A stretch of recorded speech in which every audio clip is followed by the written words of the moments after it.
adaptación?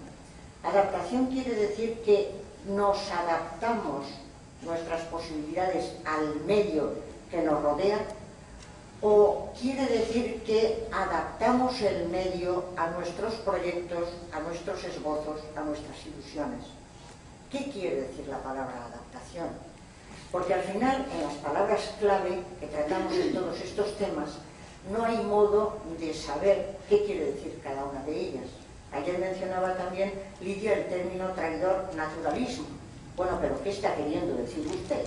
Si por naturaleza tenemos historia, pues entonces somos historia y naturaleza, pero ¿qué quiere decir entonces naturalismo? Porque ya no sabemos qué es lo que estamos queriendo decir con naturalismo.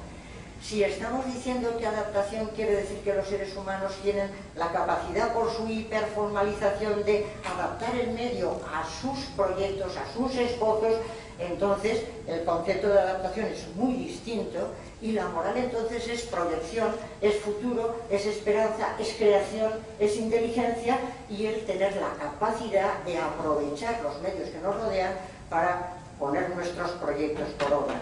En ese sentido es en el que creo que vendría toda la tarea zubiriana de apropiarse las mejores posibilidades, que iría más en una tarea de futuro, de proyecto, de perspectiva, que en esa otra tarea pasiva de que nos vamos a tener a lo que es la mera supervivencia. El siguiente punto sería los códigos que nos han salido de todo esto.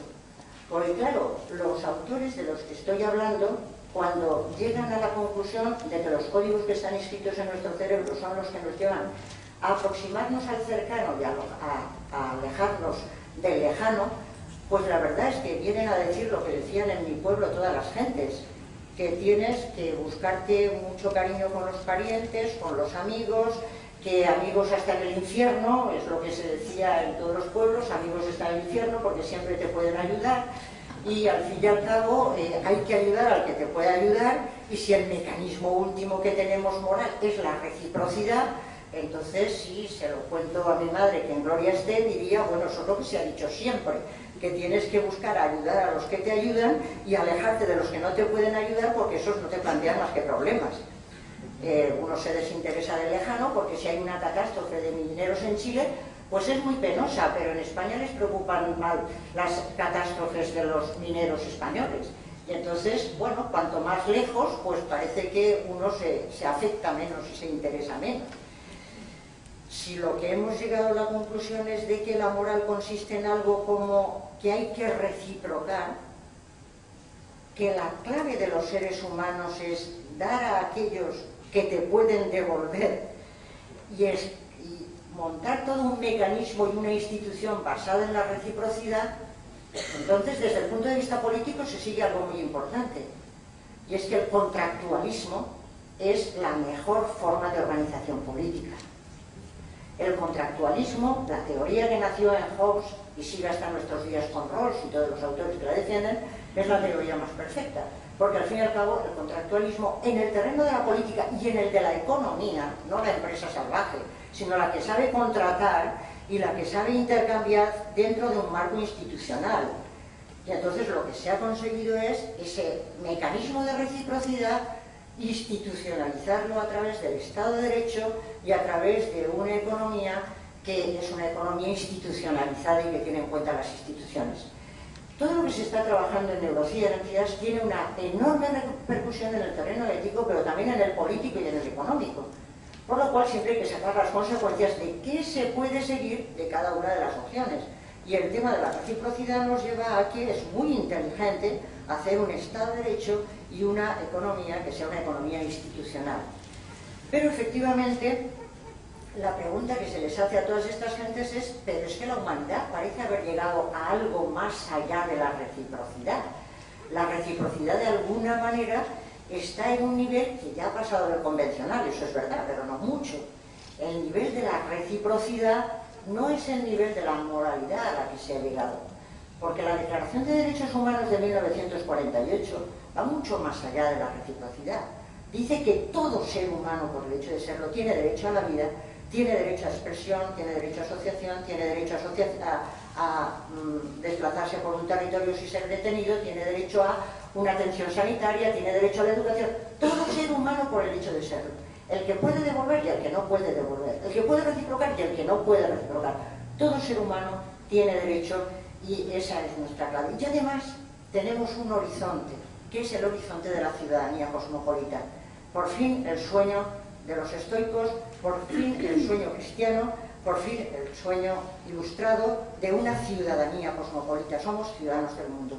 ¿Quiénes son ciudadanos del mundo? Los que pueden reciprocar, nada más. No, todo ser humano forma parte de esa ciudadanía cosmopolita.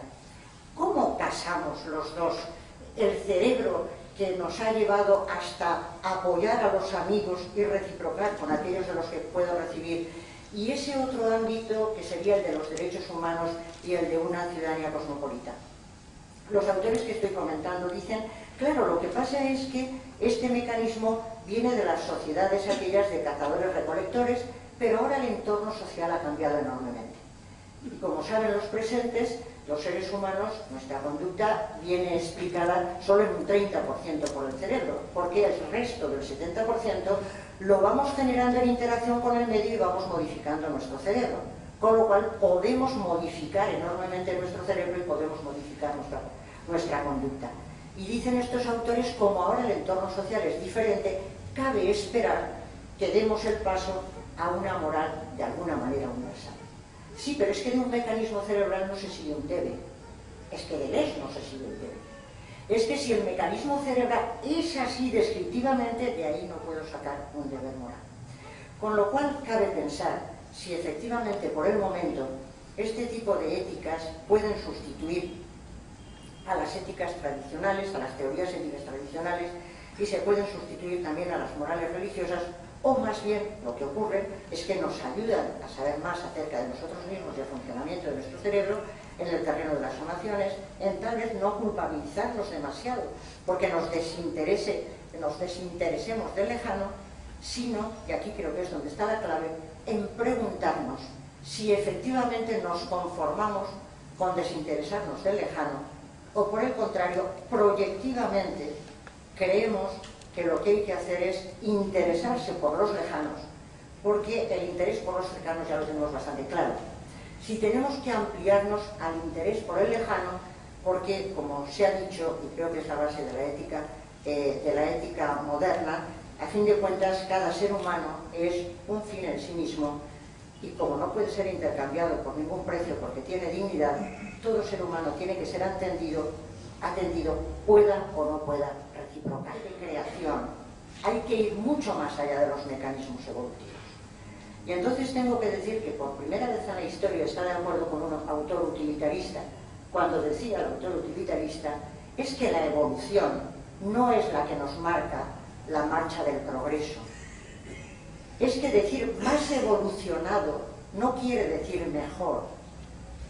Quien tiene que marcar la marcha del progreso somos nosotros mismos, que somos los que debemos de dar el camino a la evolución.